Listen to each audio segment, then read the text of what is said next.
Today we're going to be talking about how to do the control arms on a 2008 Mazda Speed3. Here's a quick list of all the tools you're going to need. Let's start by jacking the car up and getting underneath it.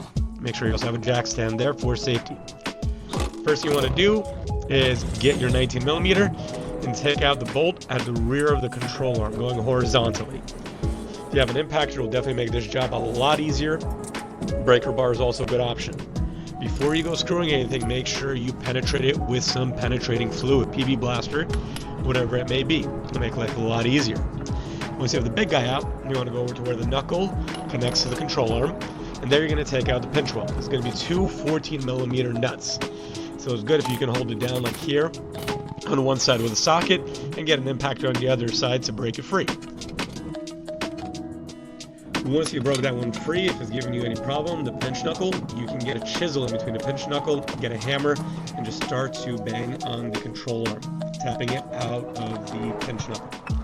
Now you have one more connection point. It's going to be over on the left side, moving towards the rear of the car. There's going to be two 17mm bolts, as you see here. Again, I'm using the impactor, but brilliantly enough, I didn't have enough clearance with them all unwinded. I had to drill it back in a little bit, and then just by hand unthread them all the way.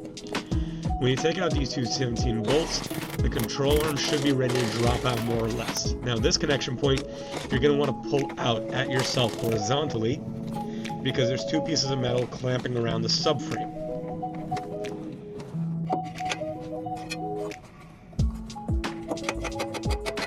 I've taken out all four bolts for the control arm, and now I'm working to chisel into where the knuckle is, where the pinch knuckle is, to actually take the control arm out, because that's the last part that's really holding it. So I'm punching the chisel in with a hammer to spread that pinch knuckle. And be aware that the control arm may fall out here once you relax that pinch knuckle, because that's really going to be the last thing that's holding it.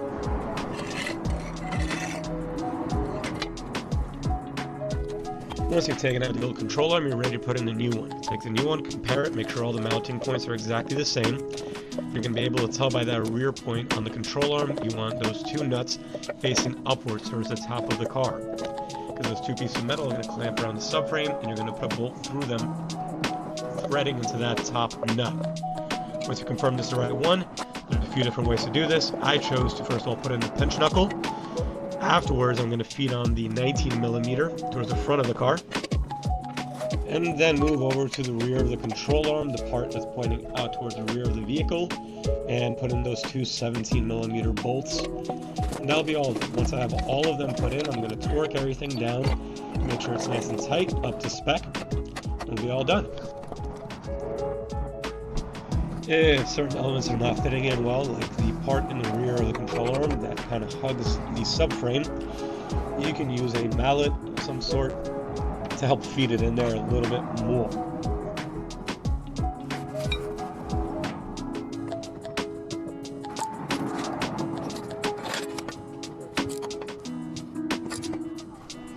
After installing all the parts on the control arm, you want to reapply the wheel, lower that side, and now we can repeat the same steps on the other side. So you want to do both control arms at the same time, because very likely if one is worn out, the rubber mounts, the bushings in the other are also worn out. So you want to change them at the same time. And again, steps are going to be the same, so there's really nothing different going on here. Just try to do it when you got enough daylight out, because that's what we faced here as we were working. Night was starting to kick in harder and harder. We were losing daylight. And unfortunately, I don't have the footage of the full reinstall. You got the majority of it here. But I do apologize that a few details are missing out. Otherwise, congratulations. You should be having some new control arms by the end of this. Hope you found this helpful.